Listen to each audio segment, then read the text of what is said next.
TDP నుంచి కొంతమంది రోజా గారిని కామెంట్ చేశారు. ఏ విధంగా అంటే, నువ్వు చేసిన బ్లూ ఫిలిమ్స్ కూడా నా దగ్గర ఉన్నాయి, అలాంటి క్యారెక్టర్లు నువ్వు చేసావు, అలాంటి సినిమాలు నువ్వు చేసావు అని చెప్పారు కదా, చెప్పడం జరిగింది. బ్లూ ఫిల్మ్ అనలేదు దాన్ని. సన్సర్డ్ సినిమాలు చేసేటప్పుడు ఒక కొన్ని డైరెక్టర్ గారు చెప్పిన విధంగా హీరోయిన్ చేయక తప్పదు. అది సబ్జెక్ట్ డిమాండ్ చేస్తాయి. దాన్ని బ్లూ ఫిల్మ్లు అయ్యని అంటానికి లేదు. అవన్నీ నేను ఒప్పుకోను. కానీ అది సబ్జెక్ట్ డిమాండ్ చేసేటప్పుడు కొన్ని భార్యాభర్తలు అనుబంధాలు ఉంటాయి, లేకపోతే కొన్ని రేప్ సీన్స్ ఉంటాయి, కొన్ని ఇవన్నీ ఉంటాయి. డైరెక్టర్ ఏం చెప్తే అది చేయాలి. డైరెక్టర్ ఏం చెప్తే జనాలు మొప్పించడానికి అది హీరోయిన్ అండ్ సైడ్ ఆర్టిస్ట్ ఏమైనా చేయాల్సిందే అంతే. యాజ్ బర్ సన్సార్ చేసి ఇచ్చేటప్పుడు బ్లూ ఫిల్మ్ ఎందుకు అవుతుంది? సన్సార్ సినిమా చూసే కదా ఇస్తున్నారు. కానీ టీడీపీ వాళ్ళు బ్లూ ఫిల్మ్స్ చేసింది మా దగ్గర ఉన్నాయని సీడీలు కూడా చూపించారు, మాట్లాడుతూ ఉంటారండి. అవన్నీ మనం మాట్లాడుకుంటాం. చెప్పండి, అంటే అందులో నిజం ఉందా లేదా అనేది నాకు అగౌరపరచడం తప్పు. ఓకే, నేను ఒప్పుకోను. అది ఏ పార్టీ వేరే ఒప్పుకోను. ఓకే, నేను ఒప్పుకోను. ఫస్ట్ వాళ్ళు ఏం చేశారు, బయటికి ఇంకొక ఆడపిల్లని తీసుకొచ్చి ఇలా చెప్పడం అనేది తప్పు. ఫ్యామిలీని లాగొద్దు.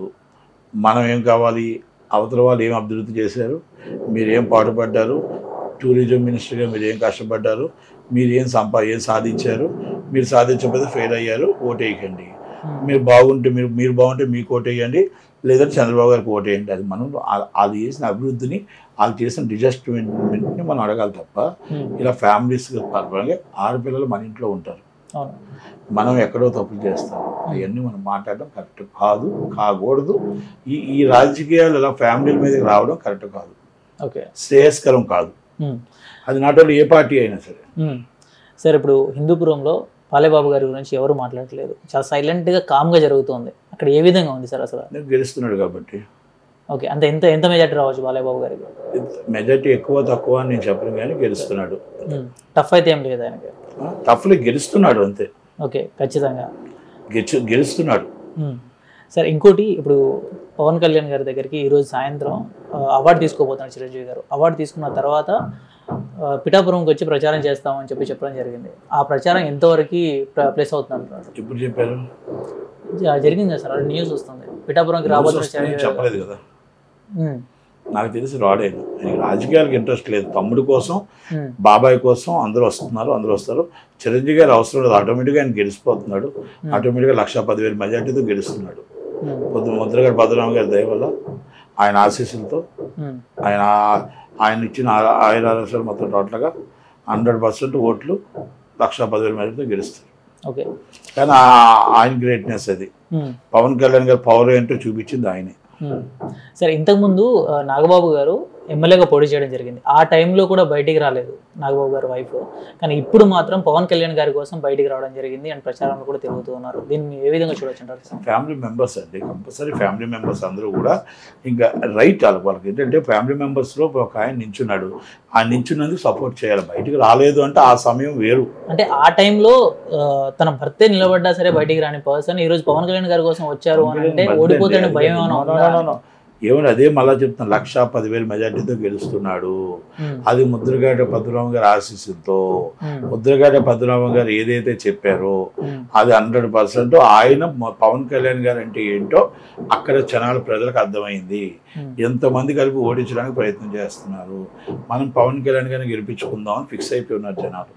నేను గీతా గారి కోసం ఎప్పుడు మాట్లాడిన సోదరి, ఆమె చాలా మంచి ఆమె కనుక ఆమె పార్టీ లైన్లో మాట్లాడుతుంది తప్ప ఏ రోజు వ్యక్తిగతంగా మాట్లాడలేదు. ఏదో ముద్రగడ పద్మనాభం గారు వ్యక్తిగతంగా మాట్లాడుతున్నారు కనుక అది నాకు కరెక్ట్. కనుక అక్కడ 1,10,000 మెజార్టీ తెలిసి ఫ్యామిలీ మెంబర్స్ రైట్. ప్రతి ఒక్కరూ ఆయన కోసం వచ్చి నేనే వచ్చి ప్రచారం చేస్తాను, నేను అభిమాన్ని చేస్తాను, ఎవరైనా చేస్తాను గెలటానికి. ఆయన ఓడిపోతాడు ఏదో గెలుస్తాడు కాదు, మన రైట్ అది. నేను ఇందాక మీకు ఒక మాట అడిగాను కదా, మన ఇంట్లో వాళ్ళు అందరం వస్తాం కదా, అంతే. సో ఆ విధంగానే వస్తున్నారు తప్ప వేరే ఇంకేం లేదంటారు. అయితే ఖచ్చితంగా ఆయన గెలుస్తారంటారు, ఖచ్చితంగా పవన్ కళ్యాణ్ గారే గెలుస్తారంటారు. అయితే వంగ గీత గారు కూడా అంతే కాన్ఫిడెంట్గా ఖచ్చితంగా మనమే గెలుస్తున్నాము అనే మాట మాత్రం చెప్పారు బయటికి.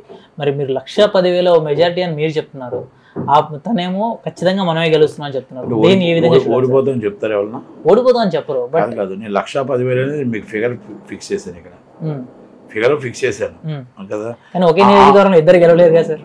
అందుకనేసి ఎందుకు అవ్వదు? ఆమె పార్టీ పరంగా ఆమెను గెలుస్తారని ఆమె అనుకుంటుంది, మా పార్టీ పరంగా పవన్ కళ్యాణ్ గెలుస్తారని మేము అనుకుంటున్నాం. మేము రేపు ఎలక్షన్ తర్వాత చూడండి. అంటే దీన్ని ఏ విధంగా చూడొచ్చు? ఇప్పుడు పవన్ కళ్యాణ్ గారి వెనకాల సినిమా ఇండస్ట్రీ అండ్ ఫ్యాన్స్ అందరు ఉన్నారు కాబట్టి పవన్ కళ్యాణ్ గెలుస్తారంటారా? కాదు, ఎందుకంటే ఇప్పుడు వంగగీత గారి బ్యాక్ సైడ్ అక్కడ కాపులు, ఆమె మంచి వ్యక్తి, నేను ఆమె కోసం మాట్లాడలేదు. ఆమె మంచి వ్యక్తి, ఆమె చెడ్డ వ్యక్తి అని చెప్పట్లేదు. ఆమె గెలిస్తే ఎమ్మెల్యేగానే ఉంటుంది. ఆయన రాష్ట్ర అధ్యక్షుడు పవన్ కళ్యాణ్ గారు గెలిస్తే కాపులను బీసీలో చేర్చడానికి మోడీ గారితో సన్నిహితంగా ఉన్నందుకు ఆయనతో మనకి ఉపయోగం ఉంటుంది. రాష్ట్ర అధ్యక్షుడు, మన పిఠాపురం డెవలప్ అవుద్ది, మన కాపులు డెవలప్ అవుతారు, చెట్టుబల్జీలు డెవలప్ అవుతారు, బీసీలు డెవలప్ అవుతారు, ఎస్సీలు డెవలప్ అవుతారు. కనుక రాష్ట్ర అధ్యక్షుడిని గెలిపించుకోవడానికి మనం ప్రయత్నం చేసుకుంటాం. ఆమె మేము చెడ్డదని మేము చెప్పట్లేదు.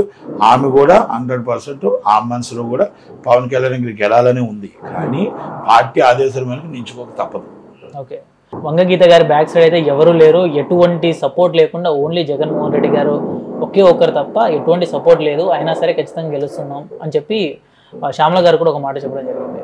సో శ్యామల గారిని ఏ విధంగా చూడొచ్చు అంటారు సార్? ఏ శ్యామల గారు? యాంకర్ శ్యామల గారని మొన్న ఐ డ్రీమ్లో ఒక ఇంటర్వ్యూ ఇస్తూ ఒక మాట చెప్పింది, ముసలి తోడేలికి గుంటనక్క తోడైంది అనే రకంగా సామెత చెప్పింది. దీన్ని ఉద్దేశించి చెప్పారు అది? ఇప్పుడు నేను ఒక మాట అడిగిస్తాను సార్. ఆమె తల్లిదండ్రులు ఉన్నారా? యాంకర్ శ్యామల గారికి ఉంటారు కదా. ఎవరు? ఖచ్చితంగా. అన్నయ్య ఉంటాడా? ఉంటాడు. అక్క ఉంటుందా? ఉంటుంది. ఉంటుంది కదా. వయసుకి మర్యాద ఇవ్వనప్పుడు వాళ్ళ తండ్రికి మర్యాద ఇవ్వనట్టే, తండ్రికి మర్యాద ఇవ్వనట్టే. Respect it is age peoples అంటే ఏజ్కి మర్యాద ఇవ్వాలి, ఆయన పోస్ట్కి విలువ ఇవ్వాలి. ఇప్పుడు మీరు రోజా గారి కోసం అడిగారు, నేనేం చెప్పాను మీకు? వాళ్ళకి రెస్పెక్ట్ ఫస్ట్ ఇవ్వాలి.